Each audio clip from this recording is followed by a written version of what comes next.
Graças a Deus. Vamos falar então de uma adoração renovada. Primeiro, o propósito da nossa criação, se não é apenas terreno, se não é apenas biológico, ele não fica restrito a esse mundo, mas ele se estende até a eternidade. Nós sabemos pela palavra de Deus, e a palavra de Deus nos ensina isso, que nós nascemos para adorar a Deus. É o propósito maior, adorar ao Senhor. Nós sabemos que quando Deus criou ao ser humano, ao gênero humano, e os colocou lá no jardim, Ele tinha um interesse muito, muito intenso em todo santo dia ter comunhão com aquele ser humano. E assim dizia a palavra lá em Gênesis, que todo dia, na virada do dia, ele vinha e conversava, e tinha comunhão. E diz a palavra que desde que nasceram os primeiros filhos, logo dos primeiros frutos, ou da primeira cria, veio as primeiras ofertas e adoração ao Senhor, como sinal de gratidão, dizendo: Senhor, eu consagro aquilo que eu tenho a Ti. A adoração, ela é intrínseca do ser humano e ela está presente em qualquer região, em qualquer cultura, em qualquer época. Mesmo aqueles que não sabem o que estão adorando, buscam adorar a Deus. A adoração, a prestação de um culto a Deus. O que você está fazendo hoje aqui? Domingo de manhã, num feriado emendado. Está aqui, na casa de Deus. Por quê? Porque você entendeu. Você às vezes talvez não compreendeu dentro do seu raciocínio, mas você sabe no seu coração que você precisa prestar culto a um Deus vivo. E é por isso que você está aqui. Diz lá em Mateus, capítulo 2, que depois de um longo período de silêncio dos profetas, depois de um longo período onde Deus não mais se manifestava aos homens, depois de toda aquela situação que aconteceu do cativeiro babilônico e depois de tudo aquilo que eles voltaram, por um grande período, poucos séculos, mas que para os homens é um grande período, Deus não se manifestava mais aos homens. E o interessante é que quando chegou o momento em que o Senhor Jesus viria à terra, quando chegou o momento onde Ele, na sua glória, na sua majestade, Ele estava lá junto ao Pai, junto ao Espírito Santo, e Ele disse: chega, é hora de renovar a comunhão com o povo, é hora de renovar a comunhão com os meus filhos, é hora de renovar a adoração a Deus. Diz que Ele deixou a sua glória, a sua majestade, veio a esse mundo em carne e nasceu como um ser humano, como eu e você. E uma das coisas, das primeiras coisas que aconteceram logo antes mesmo do seu nascimento, no dia que ele estava por nascer, você encontra lá em Mateus capítulo 2, sobre a visita dos magos do Oriente, versículo 1, versículo 2 diz assim: depois que Jesus nasceu em Belém, da Judéia, nos dias do rei Herodes, magos vindo do Oriente chegaram a Jerusalém e perguntaram: onde está o recém-nascido rei dos judeus? Vimos a sua estrela no Oriente e viemos adorá-lo. Amém? Qual foi a primeira coisa que aconteceu com Jesus? Logo imediatamente ele veio a esse mundo em carne. Logo imediatamente ter nascido. Automaticamente já estavam no caminho, antes mesmo dele nascer, já estavam vindo até esse local. Magos vindos do Oriente, que viram a estrela, que sabiam da profecia e sabiam que ali estava por nascer o próprio Filho do Deus vivo. Eles largaram tudo, largaram todos os seus afazeres e entraram numa jornada em direção ao lugar do nascimento de Jesus. Com qual objetivo? Simplesmente adorá-lo. É uma coisa que nós nos esquecemos.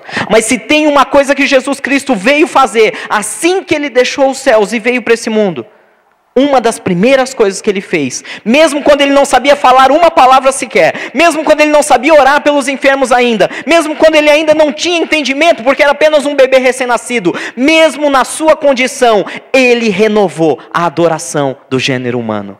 Ele trouxe de volta o momento da adoração. Esse é o poder que está em Jesus.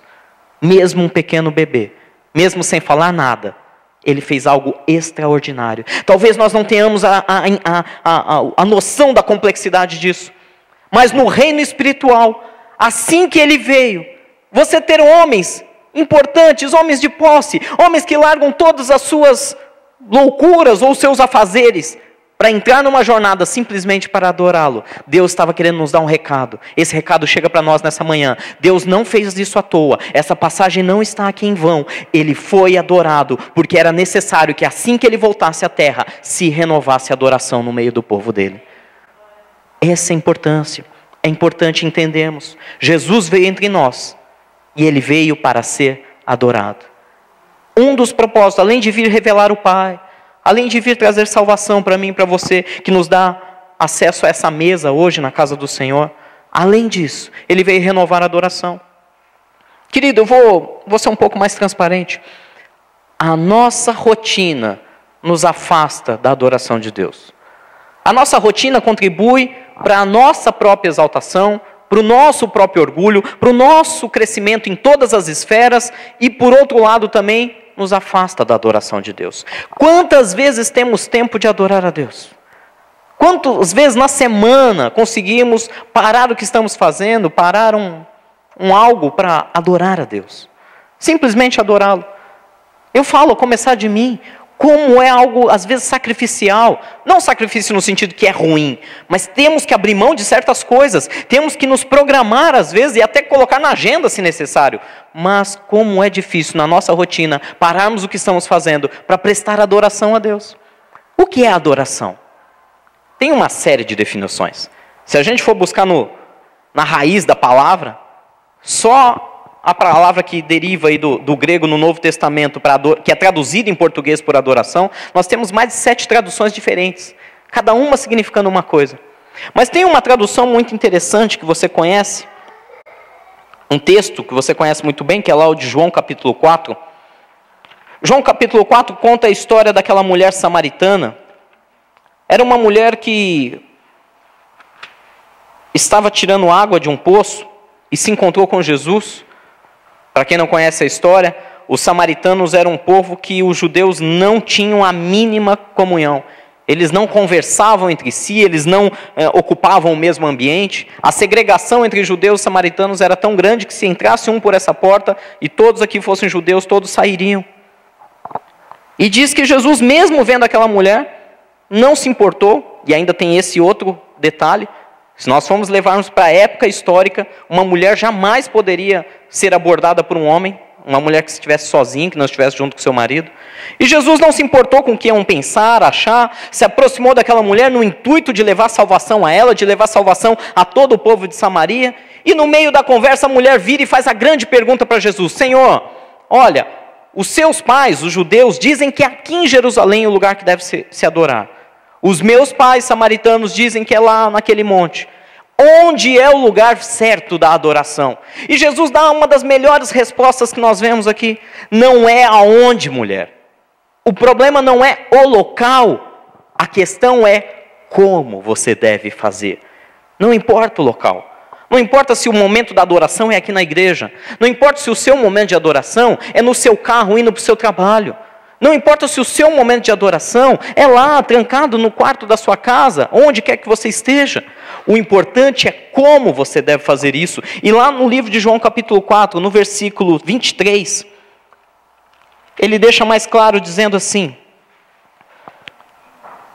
no entanto, está chegando a hora, e de fato já chegou, em que os verdadeiros adoradores adorarão o Pai em espírito e em verdade. São estes os adoradores que o Pai procura. Deus é espírito e é necessário que os seus adoradores o adorem em espírito e em verdade. 2 condições muito simples para se adorar a Deus. Primeiro, é necessário adorar a Deus em espírito.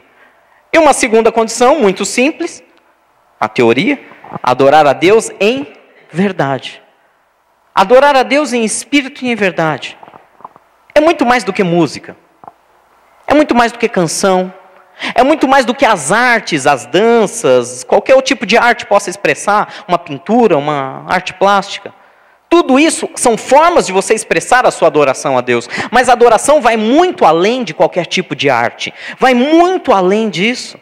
Nós estamos adaptados a transformar o momento da adoração numa expressão artística, não tem nada de errado nisso. É a maneira mais linda, mais nobre de se expressar a sua adoração. Mas o que está por trás da adoração é muito mais do que arte. É muito mais do que música. É muito mais do que dança.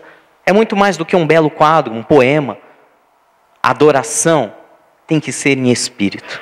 Você não adora a Deus se você não andar em espírito. Não sou eu que digo, é a palavra. Você não adora a Deus. Você pode cantar músicas a Deus. Você pode fazer poemas a Deus, falando de Deus. Mas se você não anda em espírito, a palavra diz que nós não adoramos a Deus. Se não andarmos em espírito, somos meros espectadores. Somos membros de uma associação, de uma comunidade, de uma igreja. Sentamos no banco, ouvimos uma boa palavra, nos confortamos, voltamos para a nossa rotina. Se nós não temos no nosso coração aquela chama do Espírito Santo, que nos induz, que nos conduz, que nos incita a deixar o que estamos fazendo para prestar adoração a Deus, nós somos ouvidores da palavra, ouvintes da palavra, mas talvez não cumpridores dela. Amém, igreja? É importante restaurar o momento da adoração. É importante renovar a adoração a Deus. Somente com uma adoração renovada, somente com o coração. E volto a dizer, você não precisa nem das artes para expressá-la. Às vezes ali sozinho, na sua casa, num momento só seu. Uma palavra, uma lágrima, um sorriso, uma palavra de gratidão quando você olha para os céus e lembra o que Deus tem feito por você. Basta isso para a sua adoração fluir. Basta isso para Deus mover céus e terra. Deixar tudo o que Ele está fazendo no bom sentido e vir receber a sua adoração. É isso que Deus quer de nós, renovar a adoração. Uma igreja que não adora a Deus em espírito, que não anda em espírito, que não sente esse desejo de agradecer e adorar a Deus e entregar a Ele o seu culto. Basta e não serve mais como igreja.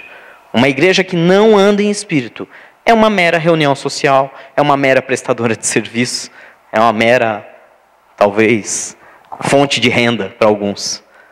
Mas uma igreja verdadeira adora a Deus em espírito. E diz que não é só em espírito, tem uma outra condição, em espírito e em verdade. Engraçado, aí fala na sequência, Jesus falando para aquela mulher samaritana, olha, o Pai está procurando esses adoradores, Ele está em busca. Eu tenho algumas teorias muito simples, baseado nesse texto, em todas as traduções a palavra é quase a mesma, o significado é o mesmo. Diz assim, que primeiro, o Pai está procurando, e está procurando os verdadeiros. Então, eu parto do princípio de duas premissas. Primeiro, não está fácil de achar. Porque para Deus procurar alguma coisa, Deus que é onisciente, que é onipresente, que é onipotente, tem que se dar o trabalho de procurar ou buscar os verdadeiros adoradores, é sinal que a coisa não está fácil. Nem para Deus. Está difícil. Não porque Ele não tenha o poder, é porque talvez estão escassos. E Ele tem que sair procurando. A segunda, e verdadeira também em cima disso, é que se são verdadeiros que Ele está em busca, muitos adoradores são falsos adoradores. Gente, eu não vou nem entrar aqui na questão da mídia musical evangélica. Não vou, olha, diante de Deus, não quero falar sobre isso. É assunto pano para manga. Quem somos nós para julgar quem está adorando a Deus, quem não está? Mas se você pegar você pegar produtores musicais aí, de qualquer local, seja do Brasil, de fora do Brasil, todos eles têm uma chamada receita para o sucesso. E a receita para o sucesso inclui tantas estrofes, você tem a parte A, você tem a preparação, você tem a estrofe, ou então o refrão, e tem todo um molde musical para fazer uma música virar sucesso. E é tão triste porque esses moldes que foram desenvolvidos por pessoas estudiosos aí do marketing musical, eles são aplicados hoje todo santo dia num grande número de músicos da igreja também. São fórmulas para o sucesso. Fórmulas de fazer uma música estourar e vender muito. E aquele camarada entre as igrejas ficar super famoso. E aí ele fica super famoso e aí ele começa a cobrar. Não estou falando Basta você telefonar para alguns desses aí. Não estou generalizando, mas muitos deles, se você entra em contato, ele vai dizer assim, olha, o meu cachê para que eu possa ir adorar a Deus aí na igreja com vocês é de 15 mil reais. É um cachê. Eu sou o maior defensor que se uma pessoa vive da arte voltada para Deus, ele tem que viver daquilo. Eu não sou contra. Eu não sou contra um camarada ser músico e viver integralmente da música. Não sou contra a pessoa viver de livros, e escrever livros e viver da sua renda. Pelo contrário, eu sou a favor. O problema é quando isso se torna um show business. Quando isso se torna um verdadeiro espetáculo para entreter, fazer um entretenimento de cristãos e, por outro lado, encher os bolsos de riquezas e glórias para alguns seres humanos. Por isso que eu não vou entrar a fundo nessa história. A questão é em espírito e em verdade. Tem pessoas que estão copiando moldes de músicas, de seja lá o que for, de espécie de arte, transformando aquilo numa adoração falsa. Falsa. Não é sincera. O coração dele não está naquilo. Quando ele está gravando aquilo no estúdio, ele está pensando nas cifras que ele vai alcançar. E não, ou então se ele está atingindo a nota mais perfeita. E como ele vai ser agradecido por isso? E como ele vai ter fama por isso? Poucas vezes. E eu não vou generalizar, volto a dizer. Muitos são sinceros. Poucas vezes nós vamos saber se aquela pessoa, quando gravou aquilo, estava com o coração adorando a Deus em todo o seu ser, ou se estava pensando simplesmente no que poderia trazer de retorno para ele. Isso acontece. Isso acontece todo santo dia. Na igreja não é diferente. Aqui, no nosso convívio. Eu confessei para vocês, há 4 cultos atrás, que eu era uma das pessoas mais difíceis de lidar. Pessoa egoísta, pessoa que andava sozinha, que não conseguia compartilhar nada, nem alegrias, nem dificuldades. Que achava-se autossuficiente, que não precisava de ninguém para nada. Quantos anos eu andei assim? E quantas coisas eu não fiz na casa de Deus, não buscando a glória de Deus, mas buscando a minha exaltação. Olha, alguém vai me elogiar. Se eu fizer isso, alguém vai vir me dar um tapinha nas costas e falar, oh, parabéns. Quantos anos eu não fiz isso? Quanto tempo da minha carreira cristã eu achava que estava adorando a Deus? E eu estava buscando minha própria honra. Em espírito e em verdade. Não é o local, é a forma. Não é a hora. Apesar que Jesus diz aqui, né? Quando ele falou no versículo 23, chegou a hora. A hora é essa. O Pai está em procura, está à busca dos verdadeiros adoradores. É necessário a gente renovar isso. A questão é, quantos de nós vão levantar daqui hoje na hora de ir embora e vão pegar essa palavra e colocar dentro do coração e falar, eu quero ser um verdadeiro adorador. Eu quero adorar a Deus em espírito. Eu quero fazer isso. Eu não quero mais fazer de maneira mecânica. Eu não quero simplesmente ler aquela letra no momento do louvor na igreja e achar que, legal, fiz minha parte. Eu quero entregar o meu coração a Deus a tal ponto que Ele sinta, receba a minha adoração e se alegre com a minha adoração. Qual é o pai, qual é a mãe que não gosta quando o filho vem? Simplesmente querendo a sua atenção, não para te irritar, mas quando ele vem querer te mostrar algo, quando ele vem querer trazer algo que vai te alegrar. Quantos não se lembram de quando os filhos eram pequenos, quando o filho vinha lá com aquela, sei lá, aquela lembrancinha da escolinha do Dia das Mães, está aí, né, semana que vem. E vinha com aquela coisa mal feita, né, feita à mão, pintada com garranchos, mas que para você era a coisa mais linda do mundo. Por quê? Porque o seu filho fez pensando em você.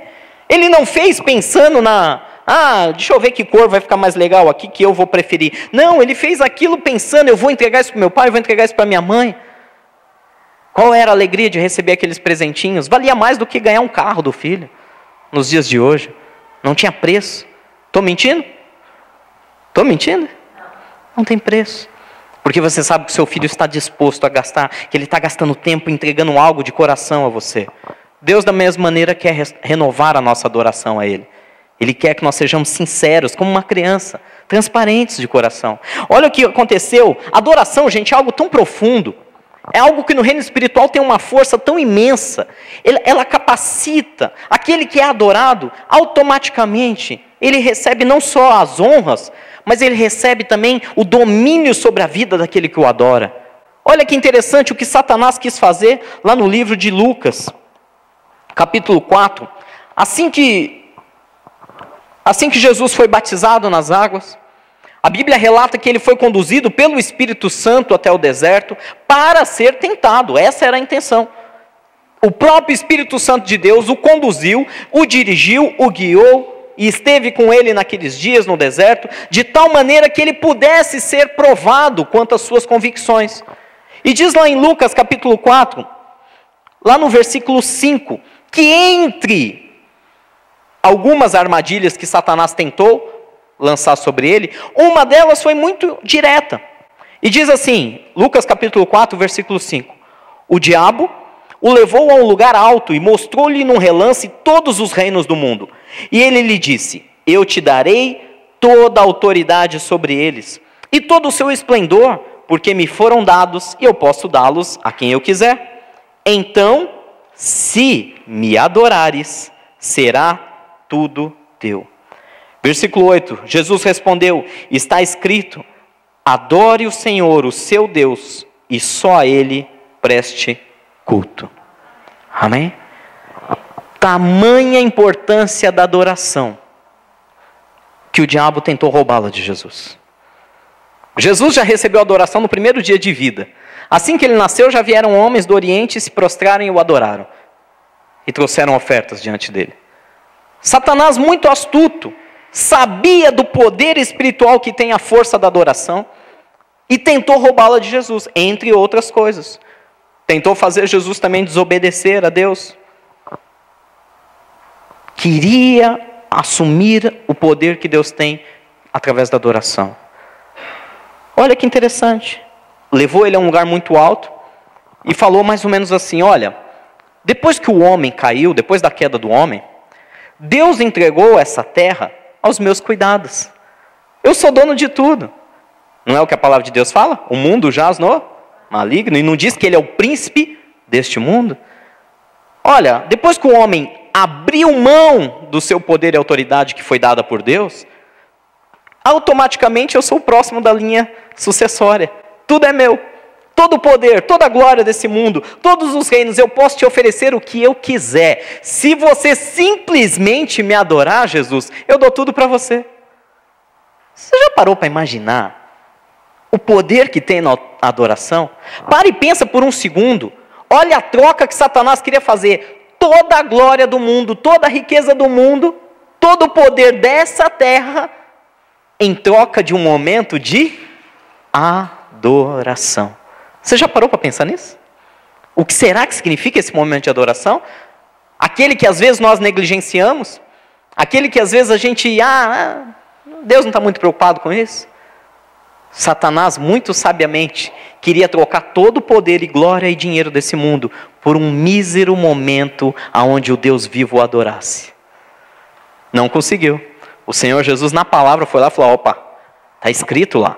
Somente a Deus adorará. Só a Ele você vai prestar culto. Eu não vou me prostrar a você, nem por toda a riqueza do mundo. Gente, por muito menos.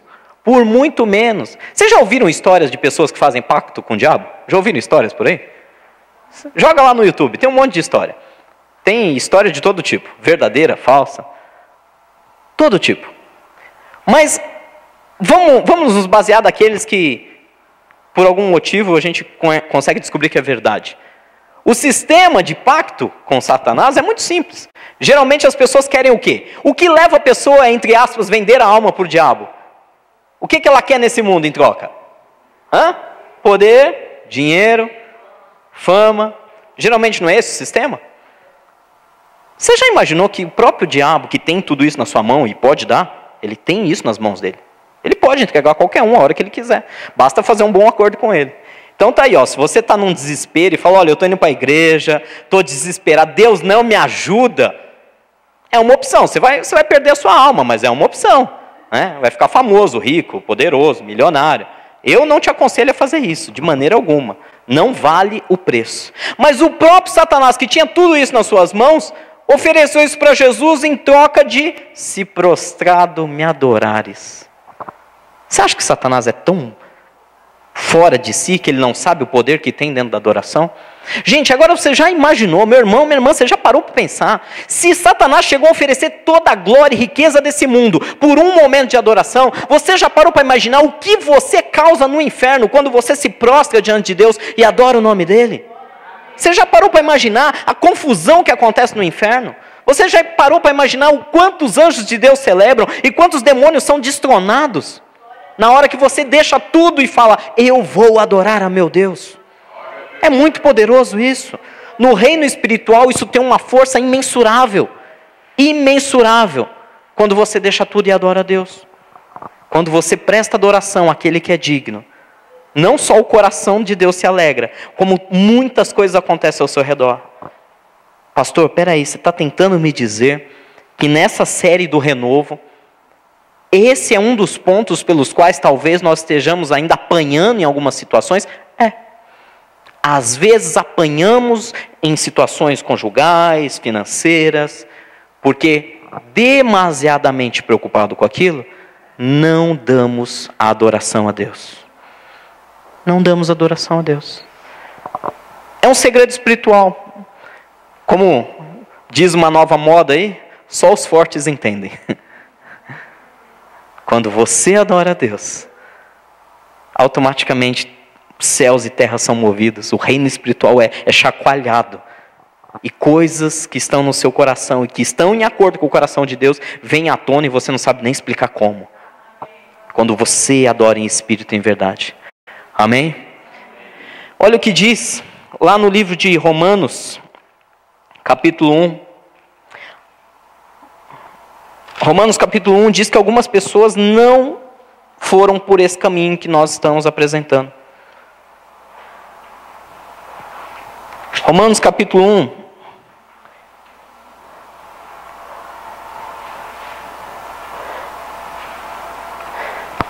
Versículo 25. Vou esperar todos encontrarem. Romanos 1, 25. Dizendo assim: alguns trocaram a verdade de Deus pela mentira, e adoraram e serviram a coisas e seres criados, em lugar do Criador, que é bendito para todo sempre. Amém. Olha que situação delicada. Eu disse alguns instantes atrás que é intrínseco da natureza humana a necessidade da adoração, o desejo pela adoração. O ser humano quer adorar o seu ser superior, isso é natural, qualquer ser humano nasce com isso, a não ser que a sua maneira, a maneira com qual ele é criado, o ambiente no qual ele é criado, ele seja influenciado para não acreditar nisso. A não ser que exista essa situação, ele vai crescer com o desejo de adorar algo. Por isso que durante todos os tempos, todos os séculos, todos os povos, todo cantinho desse planeta, aonde tinha um ser humano, tinha momentos de adoração, tinham rituais de adoração. Qual é o grande problema? Aquilo que Jesus falou para a mulher samaritana: vocês adoram o que não conhecem, nós adoramos o que conhecemos. Essa é a grande diferença. O ser humano em qualquer lugar da terra, em qualquer época, sempre se voltou a rituais de adoração. Nem sempre essa adoração era voltada a Deus. Era voltada a uma série de coisas. Você tem aqui, por exemplo, a cultura das Américas, Inca, Maia, Azteca. Uma das coisas mais adoradas entre essas culturas antigas era o sol. Se adorava o sol, se adorava a lua, se adorava a chuva. Quantas coisas são adoradas? Até hoje ainda tem pessoas que vão na linha do xamanismo, adorando a Mãe Terra, adorando sei lá o quê. Todo tipo de coisa é adorado. O ser humano tem isso no seu coração, ele sabe que ele tem que prestar gratidão e culto, mas muitas das vezes ele não sabe ao que, nem a quem. Então, ele pega aquilo que é mais visível aos seus olhos e transforma em objeto de adoração. E se ele não o tem visível, muitas vezes ele forma uma escultura visível, de tal maneira que ele possa ver aquilo que ele está adorando. Jesus deixou claro que não é onde, e não é questão de imagem ou não imagem. Deus é espírito, ele foi claro em João capítulo 4. Não é possível ver Deus diariamente com seus olhos vivos. Por isso é um ato de fé. A adoração a Deus, Deus é espírito, importa que seja adorado em espírito e em verdade. Não adianta tentarmos fazer uma imagem de Deus, não adianta tentarmos fazer uma escultura de Deus e dizer, olha aqui, está representando Deus, porque não representa. Deus é maravilhoso demais, é grande demais, para poder caber em uma representação feita pelas nossas mãos. Ele está muito além da nossa capacidade de imaginar como seria a forma física dele. Mas Paulo está dizendo aos romanos, muitas pessoas trocaram a glória do Deus imortal por imagens feitas segundo a semelhança do homem mortal, bem como de pássaros, quadrúpedes e répteis, versículo 23. Versículo 25 fala, trocaram a verdade de Deus pela mentira, adoraram e serviram a coisas e seres criados, em lugar do Criador, que é bendito para sempre. Quantas vezes nós fazemos coisas igual a isso? Fazemos coisas semelhantes. Criamos uma carreira, foi criada pelas nossas mãos, e adoramos a nossa carreira mais do que a Deus. Quantas vezes fazemos isso? Criamos uma família, nos esforçamos, e colocamos aquela família num pedestal a tal ponto de ignorarmos que é Deus quem nos dá condição de mantê-la. Criamos uma empresa, e adoramos o nome que ela significa, adoramos o que ela representa na sociedade, os recursos que elas nos trazem, e adoramos a ponto de pensarmos nela dia e noite, mais do que adorarmos a Deus. Eu vou além, criamos uma igreja. Criamos uma igreja, damos um nome, colocamos uma placa, chamamos ela de Aprisco, na aldeia da Serra, e a adoramos e dedicamos mais tempo à sua existência, à sua institucionalidade, muito mais do que adoramos a Deus. Os homens fazem isso todo santo dia. Trocam a adoração do que é supremo e eterno por coisas que são visíveis e palpáveis. Nós somos assim, gente. Nós temos esse mau hábito. É uma luta. Por isso que estamos aqui hoje nessa casa de Deus. Por isso que estamos aqui ouvindo essa palavra e repensando o que nós temos que fazer como igreja para nos libertarmos dessas correntes. O que precisamos fazer como igreja para adorarmos a Deus em espírito e em verdade. E não simplesmente nos tornarmos ouvintes. O que precisamos fazer? Precisamos abrir mão de objetos de adoração. Adoramos tantas coisas aí fora, tanta coisa. Adoramos o som da própria voz. Alguns adoram. Eu confessei isso para vocês. Alguns anos atrás eu era assim. Eu amava o som da minha voz. Amava. Hoje eu assisto as pregações depois na internet e falo, meu Deus do céu, que voz horrível desse cara. As coisas mudam. Graças a Deus por isso. Nós amamos tanta coisa. Amamos conquistas, amamos méritos, diplomas, amamos e o adoramos por isso. E deixamos de adorar aquele que é digno. Trocamos o que é eterno pelo que é mortal. Deus quer renovar nossa adoração nessa manhã, amém? Deus quer trazer de novo o sentimento de adoração àquele único que é digno. E é isso que Ele está fazendo conosco ao longo dessas semanas. Diz lá em Apocalipse, eu já estou encerrando. Só mais essa referência, Apocalipse, o livro de Apocalipse. Lá no capítulo 15.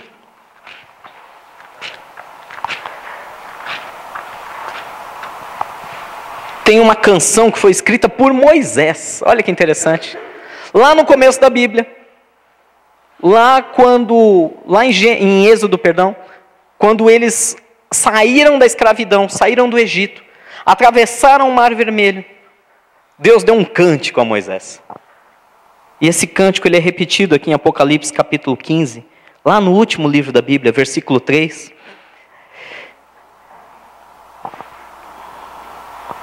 Diz que anjos de Deus cantavam o cântico de Moisés, servo de Deus, e o cântico do Cordeiro. Apocalipse 15, versículo 3. E cantavam o cântico de Moisés, servo de Deus, e o cântico do Cordeiro, dizendo: grandes e maravilhosas são as tuas obras, Senhor Deus Todo-Poderoso. Justos e verdadeiros são os teus caminhos, ó Rei das nações. Quem não te temerá, ó Senhor? Quem não glorificará o teu nome? Pois tu somente és santo. Todas as nações virão à tua presença e te adorarão, pois os teus atos de justiça se fizeram manifestos. E o livro de Apocalipse tem uma série de referências falando que então os anciãos e também os anjos vieram diante do Senhor e o adoraram. Então cantavam um novo cântico e o adoraram. Se você começar a ler com calma o livro de Apocalipse, você vai ver quantos momentos de adoração ele refere. Momentos onde todos deixavam ali, já com tudo consumado, a glória de Deus restabelecida. Quando todos os povos vinham à sua presença, esse cântico é o cântico que nós vamos cantar na eternidade. Diz que quando ele reunir todos os povos, nós vamos chegar diante dele e vamos adorá-lo. Nós vamos declarar que ele é santo, que ele é santo, que ele é santo. Nós vamos entregar mais do que música, mais do que arte. Nós vamos entregar nossa alma a ele, declarando quem realmente ele é. A adoração, ela é renovada numa igreja, quando nós entendemos o propósito que nós estamos aqui. Vai ser muito difícil, meu irmão, ouça o que eu estou te dizendo. Vai ser muito difícil você ter uma adoração renovada, se não for em espírito, pelo Espírito e para Ele. O foco tem que ser transformado. Nosso foco de adoração não pode ser mais nossos problemas. Pastor, mas eu tenho problemas. Todos temos. Todos temos. Fique tranquilo, uma coisa eu te garanto, você não vai chegar ao fim da tua vida nessa terra com esses problemas que você tem hoje. Essa é a notícia boa, amém? Notícia ruim é que talvez venham outros piores. Ah, misericórdia, pastor. Mas isso, eu estou brincando, é lógico que a coisa é séria. Mas a questão é, os problemas vêm e vão.